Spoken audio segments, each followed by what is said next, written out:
पिरामिडाइन। सो याद रखना है कि डीएनए की स्ट्रैंड में एक स्ट्रैंड पर अगर प्यूरीन होगा तो दूसरी स्ट्रैंड पर हमेशा पिरामिडाइन होगा। यूं एक स्ट्रैंड पर अगर पिरामिडाइन है तो दूसरी स्ट्रैंड पर हमेशा प्यूरीन होगा। और ये रूल है कि कौन सा प्यूरीन किस पिरामिडाइन के साथ। एडिनाइन प्यूरीन हमेशा थाइमीन पिरामिडाइन के साथ, और गानिन प्यूरीन हमेशा साइटोसिन पिरामिडाइन के साथ पेयर्ड होता है। अब देखें, ये डीएनए की एक स्ट्रैंड है,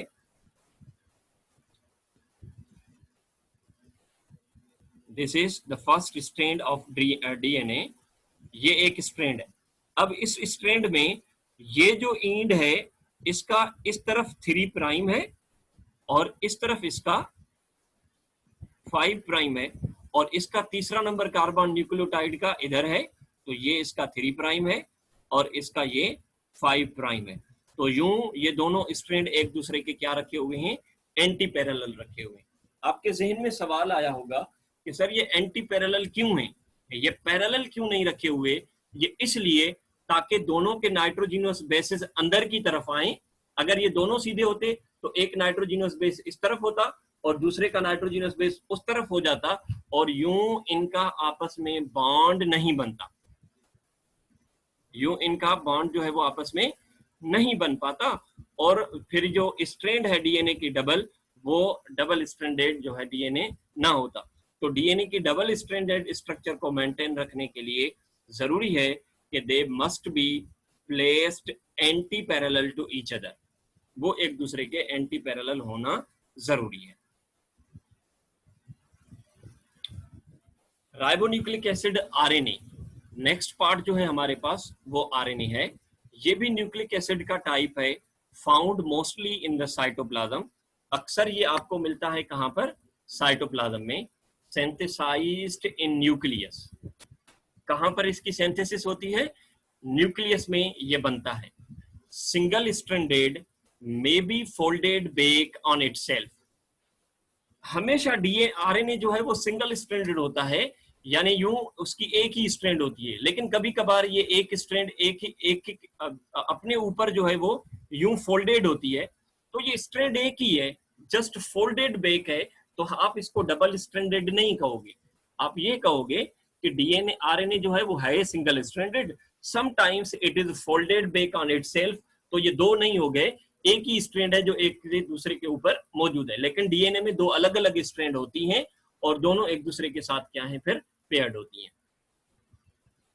synthesis of RNA occur by using DNA. याद रखना है कि हमेशा जो आरएनए है वो डीएनए की इंफॉर्मेशन को इस्तेमाल करके, उसकी स्ट्रैंड को एज अ टेम्पलेट इस्तेमाल करके फिर आरएनए बनता है। यानी डीएनए इज डबल स्ट्रैंडेड, इस डीएनए की अनवाइंडिंग होगी, फिर उसकी एक स्ट्रैंड पर जो न्यूक्लियोटाइड बने मौजूद हैं, उन न्यूक्लियोटाइड के कॉम्प्लीमेंट्री न्यूक्लियोटाइड आरएनए पर ट्रांसक्राइब होते हैं। अगर यहाँ पर एडिनाइन है तो आरएनए की स्ट्रैंड पर यहाँ पर क्या होगा, थाइमीन। और याद रखना है कि आरएनए में थाइमीन नहीं होता, तो यानी उसकी जगह पर क्या होगा, यहाँ पर यूरासिल। और अगर यहाँ पर डीएनए में थाइमीन है तो उसके अपोजिट क्या होगा, आरएनए पर एडिनाइन। यहाँ अगर साइटोसिन है तो आरएनए की स्ट्रैंड क्या आएगा, गॉनिन। इस तरह से जैसा डीएनए होगा वैसा ही उसका क्या बनता है, आरएनए ट्रांसक्राइब होता है। Metabolic functions occur under the instructions of DNA. जितने भी हमारे बॉडी में मेटाबॉलिक फंक्शंस हैं वो डीएनए की इंस्ट्रक्शन के मुताबिक होते हैं। सवाल ये होता है कि ये इंस्ट्रक्शन डीएनए से आरएनए सेल की तरफ या साइटोप्लाज्म की तरफ कैसे पहुंचती हैं। So RNA serve as a carrier of information from DNA to the cytoplasm. There are 3 types of RNA, messenger RNA, rRNA यानी राइबोसोमल आरएनए, टीआरएनए यानी ट्रांसफर आरएनए। सेल के अंदर डीएनए के टाइप्स नहीं होते, आरएनए के टाइप्स होते हैं। ये डीएनए और आरएनए के अंदर फर्क है। तो डीएनए और आरएनए के अंदर 4 बुनियादी फर्क हैं। पहला फर्क कि डीएनए के पेंटोज शुगर में 1 ऑक्सीजन कम होती है और आरएनए में 5 ऑक्सीजन होते हैं, एक फर्क हो गया। दूसरा फर्क, डीएनए के नाइट्रोजिनस बेसिस में adenine, guanine, cytosine and thymine होती है, आरएनए में थायमीन की जगह पर यूरासिल होती है। तीसरा फर्क, डीएनए डबल स्ट्रैंडेड होता है, आरएनए सिंगल स्ट्रैंडेड होता है।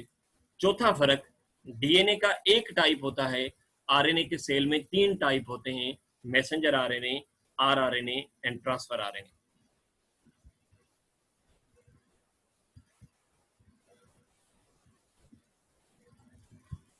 इट इज सिंथेसिस, पहला टाइप है हमारे पास मैसेंजर आरएनए।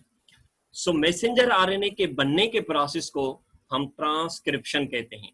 सो सिंपली आप ये कह सकते हो कि synthesis of RNA is transcription. Synthesis of RNA is transcription.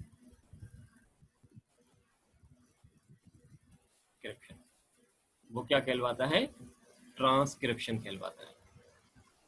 So synthesis of RNA is transcription.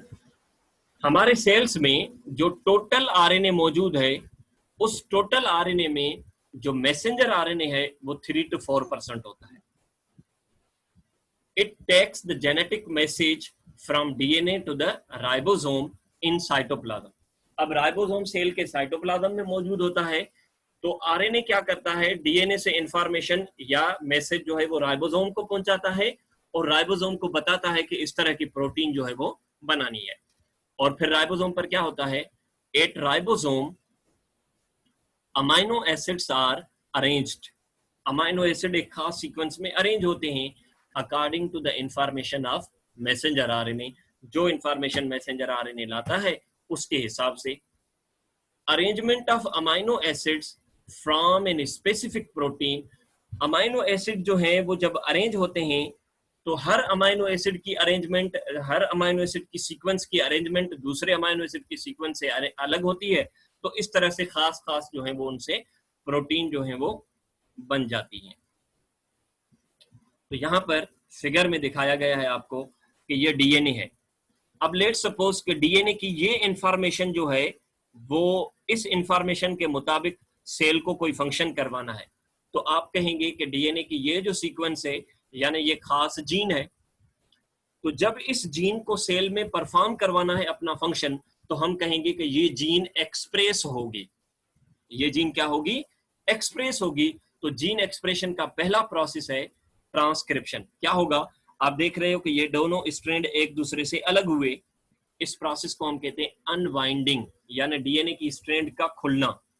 और खुलने के बाद एक स्ट्रैंड ऐसी होगी जिस स्ट्रैंड को इस्तेमाल करते हुए नई स्ट्रैंड आरएनए की बनाई जाएगी। अब देखें आप, डीएनए की स्ट्रैंड पर थायमीन है तो आरएनए पर क्या आया? एडिनाइन। कॉम्प्लीमेंट्री स्ट्रैंड बनेगी। एडिनाइन है तो वहां थायमीन आ सकता था, लेकिन चूंकि आरएनए में थायमीन नहीं आता तो थायमीन की जगह पर क्या आया है? यूरासिल। साइटोसिन का कॉम्प्लीमेंट्री गोनिन, थायमीन का कॉम्प्लीमेंट्री एडिनाइन, एडिनाइन का कॉम्प्लीमेंट्री आरएनए में यूरासिल, गोनिन का साइटोसिन, एडिनाइन का फिर यूरासिल। यूं एक स्ट्रैंड बन जाएगी और वो स्ट्रैंड जो है क्या कहलवाएगी? एक ट्रांसक्रिप्ट कहलवाएगी या सिंपली मैसेंजर आरएनए कहलवाएगा। ये मैसेंजर आरएनए फिर न्यूक्लियस से निकलेगा, कहां जाएगा? राइबोसोम की तरफ। सो मैसेंजर आरएनए के बनना और मैसेंजर आरएनए का फंक्शन ये आपको अभी पता होना चाहिए। मैसेंजर आरएनए का फंक्शन क्या है? ये मैसेज लेकर जाता है डीएनए से राइबोसोम की तरफ।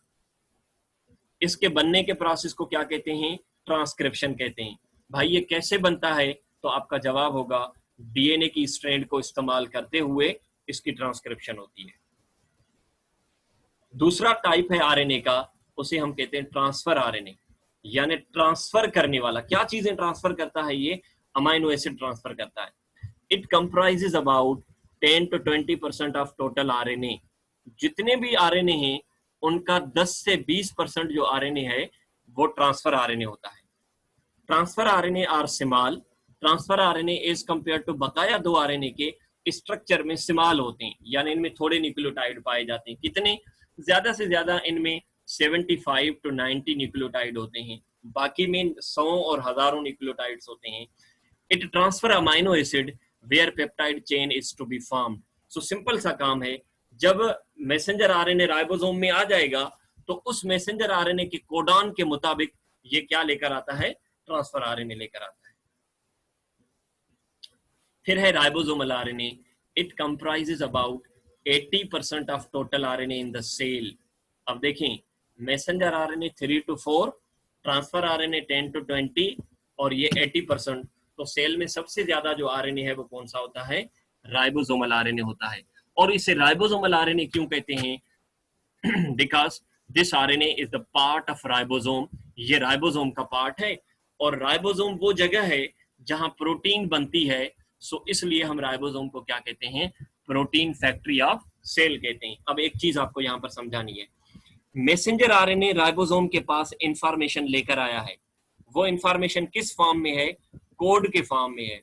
CGU ये एक कोड है, GAC ये एक कोड है, AGU ये एक कोड है, CGU ये एक कोड है, ACG ये कोड है, UCA ये एक कोड है, GAU ये एक कोड है।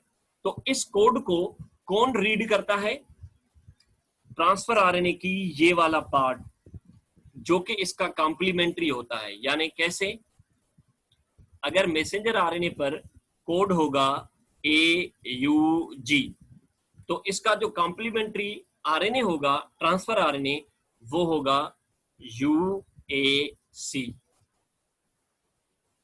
सो इस हिसाब से वो कॉम्प्लीमेंट्री सीक्वेंस रखता है। तो ट्रांसफर आरएनए की वो जगह जहां पर उसके पास ये कॉम्प्लीमेंट्री सीक्वेंस होती है, उस जगह को कहते हैं एंटी कोडॉन। यानी आरएनए पर कोडॉन मौजूद है 3-3 के फॉर्म में, और उसका जो तोड़ है वो किसके पास है, ट्रांसफर आरएनए के पास है। और ट्रांसफर आरएनए के पास जो सीक्वेंस होती है खास, उसे हम क्या कहते हैं, एंटी कोडॉन कहते हैं। और हर एंटी कोडॉन जो मुख्तलिफ ट्रांसफर आरएनए में होंगे, उसके हिसाब से ट्रांसफर आरएनए के पास क्या होता है, यहां पर उसकी 3' एंड पर, ये 3' एंड, वहां पर उसके साथ क्या लगा हुआ होता है, अमाइनो एसिड। यानी अगर ये एंटी कोडॉन होगा तो ये अमाइनो एसिड होगा, दूसरा एंटी कोडॉन होगा तो दूसरा अमाइनो एसिड होगा। यूं जैसा कोड वैसा एंटी कोड, जैसा एंटी कोड वैसा अमाइनो एसिड। यूं मुख्तलिफ टाइप के अमाइनो एसिड एज पर कोड एक दूसरे से जुड़ते जाते हैं राइबोसोम में, और एक नई प्रोटीन बन जाती है जो दूसरे प्रोटीन से क्या होगी, मुख्तलिफ होगी। ये अब तो ये जो है हमारा टॉपिक पूरा होता है। इनमें से अगर आपको कोई क्वेश्चन है तो यू मे आस्क प्लीज।